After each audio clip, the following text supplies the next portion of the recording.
one goes through to reflect, for this particular dance, how is my dance? And that is what the book is about. So get to savings. If you don't get to savings and you have wounds, pause there and try and heal those wounds first. Yeah. Because the wounds we have would manifest. And remember when you were young, maybe this uncle of yours comes, visits you, and puts some 200 shillings in your pocket. Mom takes it. Mom takes it.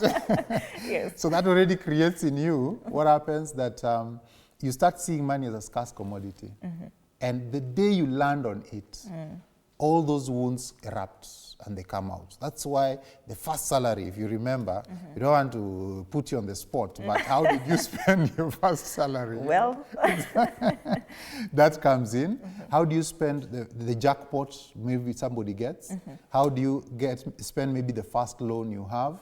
Things like those ones. The money that comes in. When you get maybe those people who earn like the 13th check, how do you spend that 13th salary? You know, lump sum money coming into your hands is the worst enemy. We are our worst enemies when it comes to how we handle lump sums. Why? Because we have money wounds.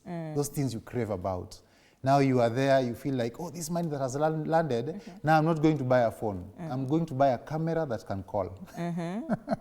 There's a difference between that and a phone that can take photos, is it? Yes. Yeah, you are there, you're now looking at other things. How do you even sort money issues? Maybe the wounds I have are that I did not go to a group of schools. I went to school in groups. So my wounds will be healing in my children because I'll now be pushing them towards going to a group of schools. Okay. Yeah. We have a caller, George. Just hold on there. Good morning. Where is he from? Oh, okay. Okay, it wasn't a caller. Oh. Kindly interact with us on our socials. TV47 Kenya on Facebook and on YouTube, on X, TV47 SKE. Shortly, there will be a number on your screen.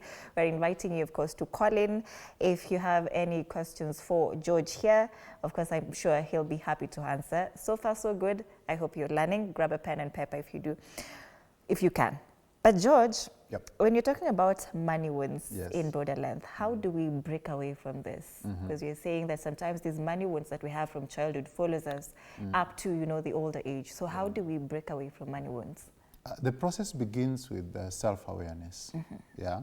So what you need is sit with a therapist, and this therapist can be able to help you get to the being self-aware. When you're self-aware, then you'll start linking some of these things. You'll link patterns around your life. You'll be looking at things like, these things have been always positioning like goals. They're actually not goals per se. They are actually manifestations of opportunities to heal my money wounds. So when you're able to understand your past, you understand how you came about, where you've reached and the like, how you were brought up, how you interacted with money when you were young, how you interacted with money when you started working, all those things, then the therapist will help you to be able to bring them to the fore. Then once they are on the fore, then you can be able to now tackle them as you continue. Yeah, because why is it that for some people, when you have money, going out to either tell your body thank you, you know, pigia mwili pole, or asanti, depending on what the journey has been, is normally an exposure to things that are toxic. It's an exposure to maybe junk food.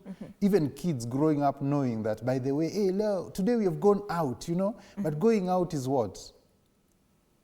Kupigia mwili pole. Kupigia mwili pole, but you cannot pigia mwili pole when what you're consuming now is in the category of junk, or what you're consuming now is in the category of things that are toxic.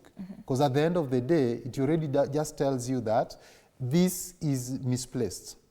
Yeah, because if you're really treating yourself well, you should be ticking the box on everything health, you should be ticking the box on things that are less harmful, you know, any exposure to anything that is there. So that already tells me as a psychologist that at the end of the day, there is something amiss in this particular, yes. All right, let's hear from Kevin. Kevin is calling us from Embakasi. Good morning, Kevin.